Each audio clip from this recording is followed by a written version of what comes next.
I'm leaving because the political climate for the universities and the political climate for freedom looks grim in this country. We face a fascist regime. A Yale professor and an author of a book on fascism has announced that he is now leaving the U.S. for Canada, citing Trump's attacks on free speech and the move towards fascism as the reason. So, in this video, I'm going to get to a couple of clips from a recent interview that he gave where he announced this, as well as a couple of comments from his recent piece in The Guardian and what has led to all of this. So, let me first start with what's been going on at universities. So, there are a few articles that I'll share here that give sort of an overview. Politico, which, let's be clear, is more of a right-leaning outlet, writes here: universities are caving to Trump with stunning speed and scope. So they cite various universities. Columbia is one of them. I'll get to more on Columbia in a minute. But Columbia University, University of California, Dartmouth College, as a few examples of the moves that these universities are making to capitulate to the Trump administration. The Washington Post headline here: Trump says pressure on Columbia is only the beginning for college campuses. So that was on March 15th. Subheading here: the president has launched a campaign to remove non-citizens who protested against Israel and bend university administrators to his will. And he is successful so far.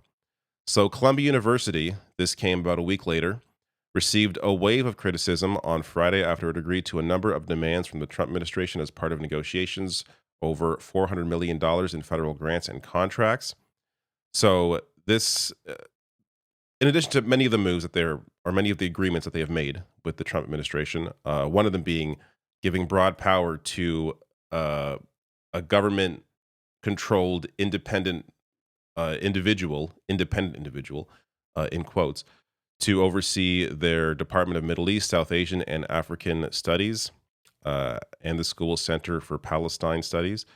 But also, Columbia has hired over 30 special officers who will have the ability to remove individuals from campus and arrest them. Hard to know what to add there. So we've already seen some examples of what they are doing. So basically, this gives the Trump administration complete, the full ability to sort of see who has been a part of these protests against Israel's genocide. So, as I've discussed several times already in various videos, Mahmoud Khalil, immigration agents arrest Palestinian activist who helped lead Columbia University protests. So he was a target of those arrests. Another student, this is Yunseo Chung, who's was born in South Korea but has been in the U.S. since she was 7 years old, is someone else who was targeted for deportation, though she has sued. And a recent headline I saw suggests that she gets to stay in the U.S. for now as she's fighting this. Another example we saw yesterday in a very disturbing video. As CBC News writes here, U.S. immigration authorities have detained and revoked the visa of a Turkish doctoral student at a Massachusetts university, Tufts University, who had voiced support for Palestinians in Israel's war in Gaza, a development the state's attorney general called alarming. So that student being Rumisa Ozturk. Now, this video in particular, I think, has made the rounds because of how disturbing it is. These plainclothes officers approach her. You can't even tell they're officers. 6 of them, I believe, approach her, and she's taken away screaming. Now, Yashar Ali tweeted this out with the video saying, when this video was first texted to me, I assumed it was from Iran. The way she screams, she was wearing a hijab. The way the law enforcement approached her, it looked no different from the way Islamic Republic authorities arrest women. It's from Massachusetts, of course. There's no reason to detain someone in this manner who isn't a danger to the public. None at all. Now, these are 3 of many. As Marco Rubio confirmed, he revoked the visa of the Tufts student and said he likely has revoked the visas of hundreds more. Quote, "We do it every day. Every time I find one of these lunatics like somebody who wrote an op-ed criticizing a genocide, that's what he describes as a lunatic, I take away their visas. The total number of revoked visas, quote, might be more than 300 at this point." this gets to Jason Stanley. This is the professor of philosophy at Yale, who has announced that he is now leaving the U.S. to go work in Canada. Colombia is completely bending to an authoritarian regime.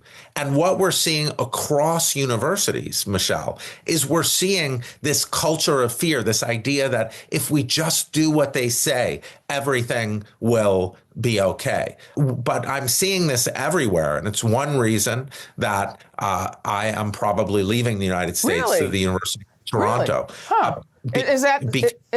Is that, I was going to ask, what are your thoughts about your own course here?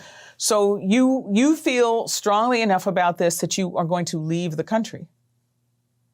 Yes, because I would not do this if I saw all of our universities banding together. But it's not just the universities, Michelle. It's the law firms.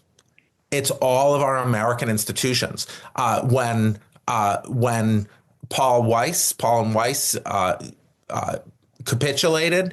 The part of the reason they capitulated is other law firms, instead of defending them, were going after their clients. Now, we see universities saying things, including my university, like, we're going to keep our head down so we're not targeted.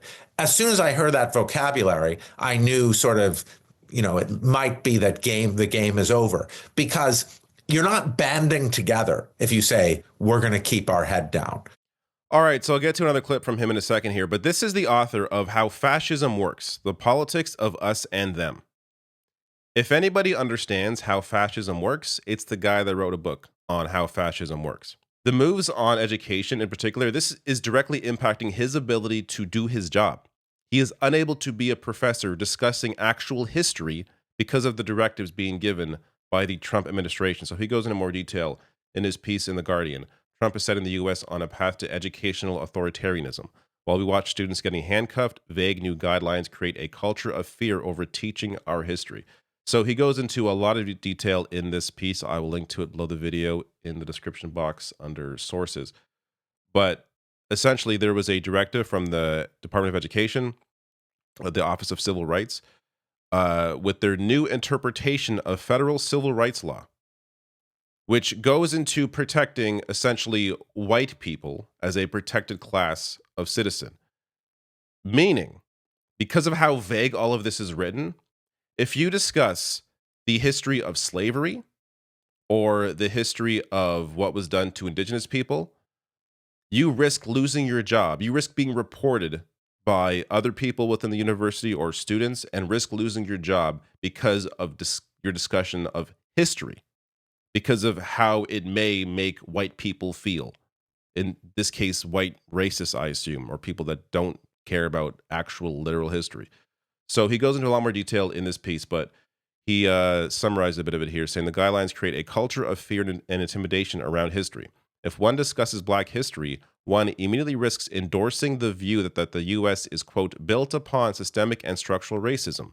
The guidelines invite students to report their teachers and their school administrators for not adhering to a state-imposed ideology about history, as well as state-imposed ideology about gender, which threatens to make teaching critically about gender identity or including trans perspectives into school on student harassment. Failure to adhere to state ideologies about history and gender fits this new definition of school on student harassment. Billions in federal funding is at stake. So he goes into a lot more detail here. Worth noting, he has, so he wrote the book, How Fascism Works, as I said earlier. So he's accepted a position at the University of Toronto's Monk School of Global Affairs and Public Policy. Here he is discussing more about the decision to leave. So I want to get back to you though. You're leaving. Any regrets about that? Do you feel in a way you're abandoning the fight, or how do you see it? I think Canada is very centrally in the fight right now. I would return to the United States, my home, in a heartbeat. And I hope, and that's why I'm saying I'm probably moving to Canada, because I might return to Yale if they essentially allow me with leave structures. And I'm leaving because the political climate for the universities and the political climate for freedom looks grim in this country. We face a fascist regime. So I can best fight it in a country that is dedicated to freedom, to the values that I love, the values that America, the United States, was formed on: freedom and equality. And Canada definitely centers those values. I have two black children, two black Jewish children, and the United States to erase, to use one of their identities as a sledgehammer for fascism, and to try to erase another of their identities is deeply problematic for me. And, there's all these longstanding features of this country, like mass incarceration that I worry, and violent policing that obviously, with two black sons, concern me as well. But this is my home. The United States is my home. It will always be my home. I'm a patriotic American, and I want to fight for our country. But I do have two small children. I do have two young children. And I do think that the institutions that I love are being existentially threatened, and they're not defending themselves in a way that gives me any kind of hope that free inquiry will still be possible. Trump spoke endlessly about the importance of free speech. Yet, here's the administration deporting people for their free speech, speaking out against a genocide. And now you have professors feeling like they have to leave the country because they're not allowed to even discuss history and how it actually happened. Free speech. Last thing worth sharing from his piece here. What does it say that a scholar of fascism is leaving the U.S. right now? Said Stanley, quote, "Part of it is you're leaving because ultimately it is like leaving Germany in 1932, 33, 34.